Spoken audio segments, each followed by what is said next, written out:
Holy crap. Another one. Yeah, okay. Cory Doctorow. He wrote Down and Out in the Magic Kingdom, which is really cool. And he also wrote Eastern Standard Time, which I really, really liked. But anyways, he wrote another book. It's called Little Brother. I guess technically it falls under the young adult science fiction category. Although it's not really super sci-fi. It's very near future, if not now, setting. I guess it falls under the young adult category because the main characters in the book are 17-year-olds.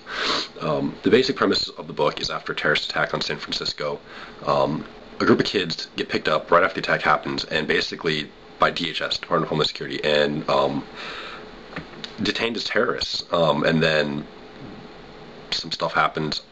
Basically, like, one of them is tortured and then released. One of the four friends is not released. And then after the guy who is kind of the main character realizes that, he's being surveilled and that sort of thing, he tries to find a way to fight back. So he creates a hacked Xbox network to basically organize all the kids. So basically, he takes on the DHS.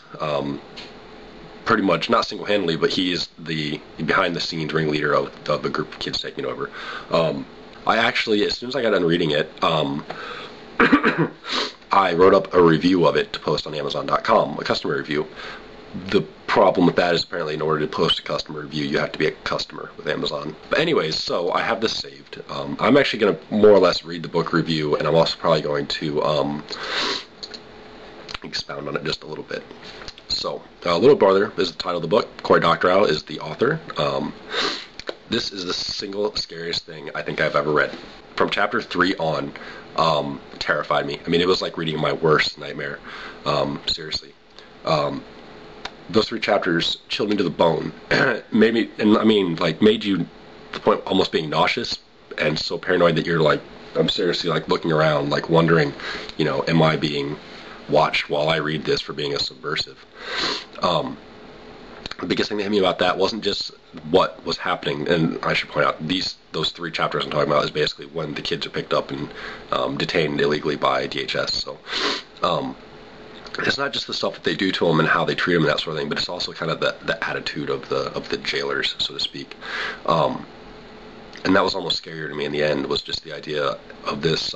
It's the bad guys are very easy to hate because they're these very full of themselves. They were very, just pretentious and thought they were better than you and just gloating over the power they have over you. So there's a pretty quick transition in there from terrifying to very hopeful. And at that point, for me personally, the book almost turned into another book that I really, really like. Robert Heinlein's The Moon is a Harsh Mistress.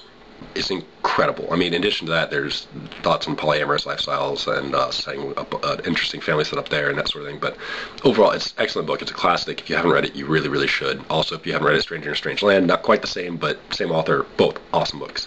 This one kind of goes along the same vein of toppling an oppressive regime using whatever you have. From there, the book, is just a series of escalations and escalations up to a climax that I seriously, and some of you who know me better will be like, nuh-uh, yeah, really. I seriously read the last, the last chapter and the epilogue with tears in my eyes. I mean, it was seriously like that touching. That could have been because it was 7 a.m. on Christmas morning and I haven't slept yet. It could have been that I sat down and read it in one sitting, or it could have been that it was that damn good. Leave that up to you.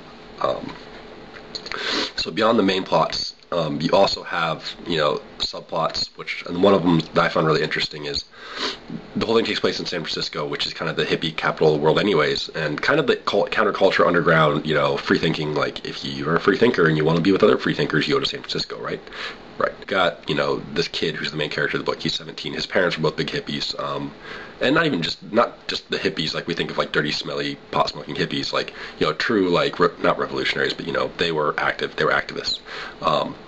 And he's going back and forth with his dad, this thing where first of all, he's hiding what's happened to him from his parents and said he was just, like a refugee camp stuck on the other side of the bay. But, so he can't really tell him the truth, and also he can't tell him the truth that he's the leader of this underground movement, basically, that's fighting back against the DHS and the oppression, and mainly because his dad is like flipping out and being like, oh, well, it's fine. They can reduce our freedoms in order to make us safer from the terrorists, and da da da da da. So that's kind of also, they kind of feed off each other. He keeps pushing harder, I think, because he's trying to show his dad, maybe not directly, but indirectly that, this isn't right, it's wrong, you can't be doing this. And also, then with the dad kind of pushing back, and like there's a few times where you're like, yes, you finally got through, and then you're like, but stupid old people. According to some 100% accurate online test I took at lunch, my true age is 17. Cory Doctorow, his views, if you watch any of his talks or reading his interviews, are not, he doesn't pull any punches. It's very clear what his views on these topics are and these issues, and he doesn't hide those at all or even really bother veiling them in this book. It's not a big political preachy thing. It's just really good. It's just common sense. So basically, the biggest core issues in the book are privacy and rights in the electronic age, and things like RFID chips, RFID chips, wiretapping, all that stuff, like what's legal, what's not. Da, da, da. I tend to agree with pretty much most of what Cory Doctorow said on a lot of those fronts, so, obviously I'm going to be a fan. Maybe, of course, any book, especially if you're going to try and target young adults, is going to be nothing without a love story, so of course you get one there. He hits on all the awkward points of early dating just perfectly, where you're just like, oh god, they're not doing that. Yeah, they are. So you kind of get flashbacks to your, first awkward moments. Basically, I really, really, really recommend it. I can't recommend it enough, actually. I'm actually going to take it. I have it on this archaic 128 meg freaking USB memory key. I'm going to give it to my little sister, and she is going to read it. And then, yeah, I'm going to have her share it with other people. It was super quick and super easy read. Like I said, I read it in about 8 hours straight through, and that was of course with a few jaunts off, to check something online or whatever. And also that's reading it on the computer in electronic form, which is a lot harder for me in my eyes. I think if you read it in a paper form, if you picked it up, it would be a lot easier. Paper form wise, I think it would be like $8 probably, somewhere in that range. Who can't afford that? So super quick. It was very easy reading too.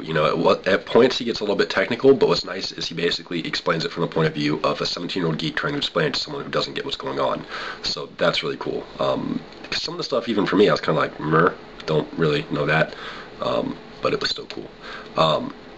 Like I said, this book was released, just like all his stuff is, under a Creative Commons license, which means it's completely and totally free online. You can go to, I believe it's craphound.com, which is his website. And you can download it perfectly free online. I download it in PDF format just because I have, Adobe. You can download it in PDF, .text, which is just plain text. There's three main ones, and then he also is cool enough to put it into pretty much any device that can act as a ebook reader. It's available in that as well. So I don't think any of you guys really have ebooks, but or ebook readers. If you do, though, you can download it. I think he's got it in other languages, so if you want to read it in Espanol, more power to you. I personally, next time I make it over to Borders, I'm going to buy a copy. I think it's important to support artists, whether they be authors or musicians or movie makers, but especially ones who are doing interesting things like this. So in other words, if you have a band you like who puts out an album online, Nine Inch Nails was a good example with, I believe it was Year Zero, you can listen to the whole thing online for free. That's really cool. I think he even had the option to download it. But you should still buy it because they're trying different things. They're trying new economic and distribution models to see if they work against this huge, ingrained, media conglomerates that we have running things. And by showing them that you're willing to pay for the real copy, even though there's another copy out there, you're showing that this sort of thing can work, and it's kind of just another little step further. I've talked a little bit before about my political views and the fact that I don't think it matters. I don't think voting is really a choice, but the only true voting you can really do is with dollars. How you spend your money is the most powerful thing you can say in this country by buying or not buying things. So anyways, it is now 8 a.m. My sister will be here in 3 hours to pick me up to take me to a family Christmas. I'm going to get no sleep. So enjoy your Christmas. I will enjoy mine, and pick this book up if you get a chance, especially if you get a gift certificate or something. So there you go. All right, see y'all later.